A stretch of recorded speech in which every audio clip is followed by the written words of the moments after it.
السلام عليكم. محمية الوعول جنوب الرياض في محافظة حوطة بني تميم، حيث جمال الطبيعة الجبلية البكر. تشاهد أجزاء من لقطات هذا الفيديو، لكني سأقطعها مؤقتا بحادثة صيد. أحدهم قبل سنوات ارتكب حادثة إبادة للمها والغزلان في محمية عروق بني معارض في غرب الربع الخالي.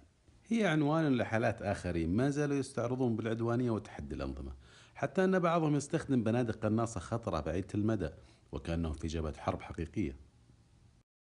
أعود إلى هذه الرحلة المصورة في جمال محمية الوعود. تدخل الكاميرا الطائرة لنشاهد واحدة من المخلوقات الجميلة التي كانت تعيش وتتكاثر في المناطق الجبلية في المملكة، بما فيها سلسلة جبال طويق في وسط المملكة حتى جنوبها، الوعل.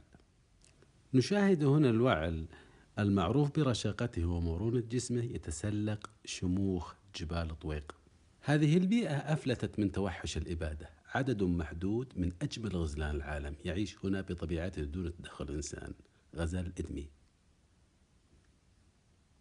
في كل الأمكنة في محمية الوعول ترى أسرابا من طيور مكتنزة الجسم وملفتة بحركتها وتغريدها الجميل، تدرج على الأرض أو تتقافز بين الصخور.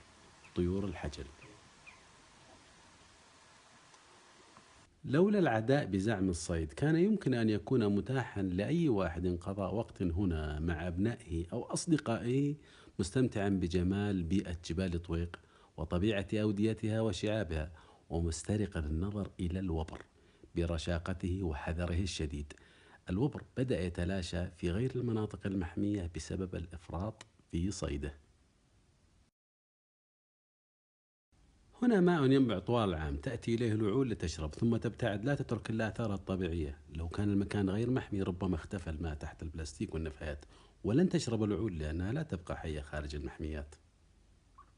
أعود إلى أرشيف أخطاء ينشرها مرتكبوها بأنفسهم، مواطنون يهجمون على تراثهم الطبيعي وعلى أنظمة وطنهم، ويلحقون العبث بالتحدي السافر. هذا من تراثنا الطبيعي المستخلفين فيه، ألا نتساعد المحافظة عليه